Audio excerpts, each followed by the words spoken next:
Namatay na depensa sa NBA binuhay ng Wolves at Thunder. Reaksyon ni LeBron matapos ang laban, mahihiya si Dillon Brooks. Warriors magsisisi sa gagawin kay Thompson.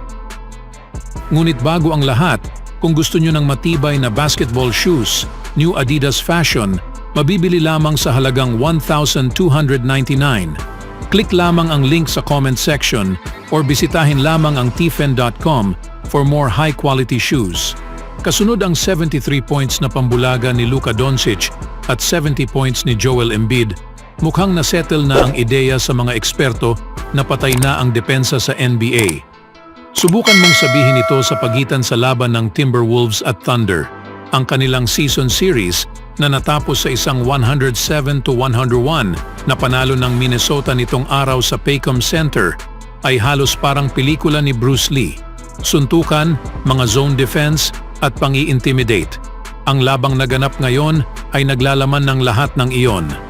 Mababang klase sa paggawa sa mga puntos, pilit na mga airball, pagsikwat sa mga ball handler sa bawat paglakad. Bawat team ay nagpapalitan ng possessions. Pagkatapos, nagbago ang istorya ng Minnesota na sila'y nilait nitong mga nakaraan dahil sa kanilang execution sa ika-4 na quarter na ngayoy binago na nila. Para sa isang koponan na hindi gaanong naisa sa buhay ang kanilang young talent ngayong season, ipinakita pa rin naman ng Minnesota at nakuha ang 33-14 record na tila sila ay nagmukhang bata, walang karanasan at hindi tiyak sa mga pagmamadali sa minuto ng laro, ngunit na pagmay-ari ang pinakamahusay na talaan sa Western Conference. Mga turnovers, mga binago na shooting, lalo na mula kay Chet Holmgren nang makita niya si Rudy Gobert. Nawawalan ng possessions nang sila ay nasa gitna ng laro. Nang tinanong si Kendrick Perkins tungkol sa depensa sa NBA, ipakita sa kanya kung paano inunahan ng Minnesota ang OKC na hawak ang 32-15 sa araw na ito. Ang dalawang pinakamagaling na koponan sa kanluran ay nagtagpo para sa huling laban ng season. Opisyal na nakuha ng Minnesota Timberwolves ang titulo bilang pinakamahusay na koponan sa pamamagitan sa pagnanakaw sa pinakamataas na pwesto bago ang Oklahoma City Thunder. Nakapagtala si Anthony Edwards ng magandang performance na may 27 points, sinamahan ng 21 points at 10 rebounds ni Karl Anthony Towns. Sa panig ng Thunder, nagambag si Shai Gilgeous-Alexander ng 37 points habang nagdagdag si Jalen Williams ng 20 points. Sa kabila sa tagumpay ng laro, hindi nangyari ang lahat na walang intense moment. Dahil sa ika-4 na quarter, nagkaroon sila ng 11 changes sa pagitan ng dalawang koponan. Bukod dito, nakuha ng Thunder ang lead with less than 3 minutes na lamang ang natitira. Sa gitna sa nakakaakit na atmosphere, pagkatapos ng laro, nakita si Anthony Edwards na nagpapahayag sa kanyang frustration ukol sa mga referee. Habang nakikipagkamay kay Rudy Gobert, maangas na sinabi ni Edwards na contributions all around, a team effort in this one. It certainly was. Anong masasabi niyo mga kaibigan? Sa ibang balita naman, ang Houston Rockets ay muling nagpamalas kung bakit mas malakas silang koponan sa kanilang home floor kaysa sa road matapos ang pagkatalo sa Brooklyn Nets noong Sabado ng gabi. Naranasan nila ang isa sa kanilang pinakamagandang performance ng season sa kanilang 135-119 na panalo laban sa Los Angeles Lakers. Sa panalo, natapos ng Rockets ang kanilang 4 na laro sa regular season series, may 2-2 na talalaban sa Lakers. Pinabuti rin nila ang kanilang record sa 17-8 sa loob ng Toyota Center. Si Jalen Green ang nagset sa maagang tono para sa Rockets sa pamamagitan ng kanyang unang 2 baskets na nagbigay ng 4-0 lead para sa Houston. Nagtapos siya sa unang quarter na may 13 points na nagdala sa score na 42-31 na lead sa pagpasok ng ikalawang yugto. Nagtapos siyang may 34 points, 12 rebounds at 7 assists.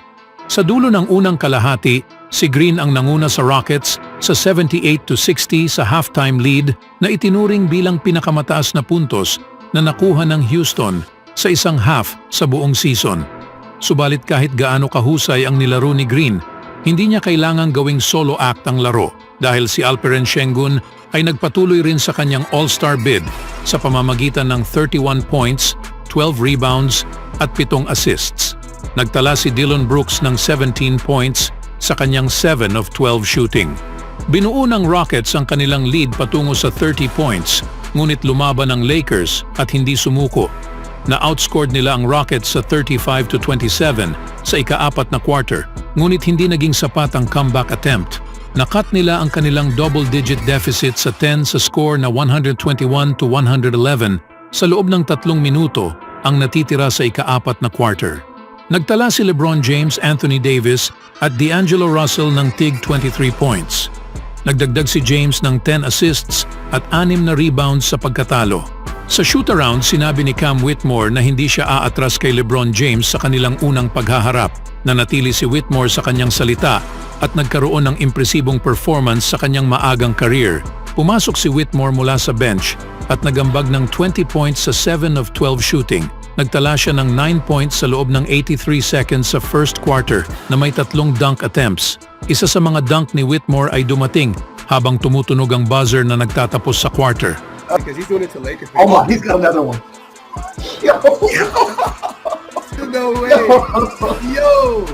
That is... Nagsimulang naging mainit ang laro noong second quarter nang ma-eject si Jared Vanderbilt, ang do-everything man ng Lakers at pinakamasigla sa laro, matapos makatanggap ng 2 technical fouls sa insidente kasama si Brooks. Matapos ang laban, ginawa ito ni LeBron sa mga reporters sa panahong na-mention nila ang pangalan ni Dillon Brooks. Well, we were here earlier in the year. We asked you about Brooks, and you said Next question. Sa ibang balita naman mga kaibigan, malapit na ang takdang araw ng pagtatapos ng NBA trade at inaasahan na magkakaroon ng ilang pagbabago ang Warriors. Nasa ika-12 sa pwesto sa Western Conference na may record na 19-24, malinaw na kinakailangan ng Golden State ang pagbabago, ngunit hindi pa lubusang malinaw kung ano ang maaaring maging hitsura ng pagbabagong iyon. Ngunit nagbigay ng kaunting linaw si Shams Charania ng The Athletic tungkol sa approach ng Warriors sa trade deadline nitong araw ng umaga. Ang Warriors ay nasa kabilang dulo sa standing. Natalo sila ng 6 sa kanilang 8 laro, sabi ni Charania sa Run It Back ng FanDuel. Nag-usap na tayo tungkol dito.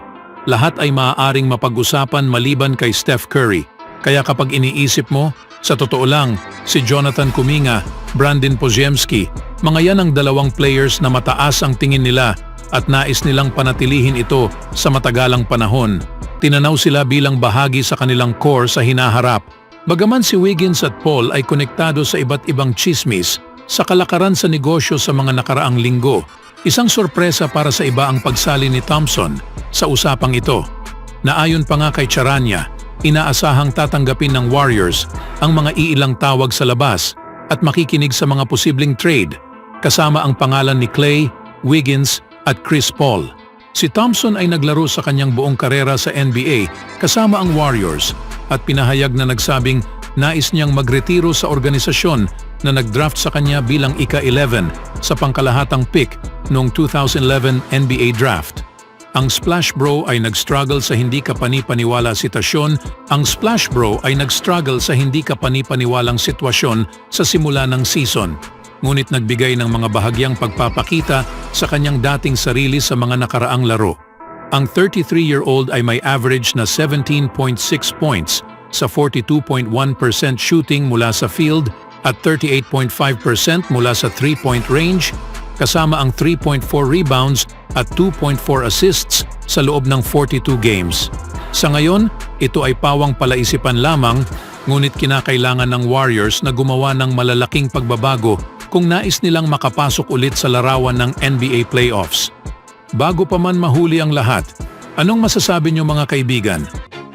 Always do it on my own, so I gotta get through it. And the only thing I know is to love what I'm doing. Never give up, never slow, till I finally prove it. Never listen to the no's, I just wanna keep moving. Keep my head up when I act, head up, that's a fact. Never looking back, I'ma keep myself on track.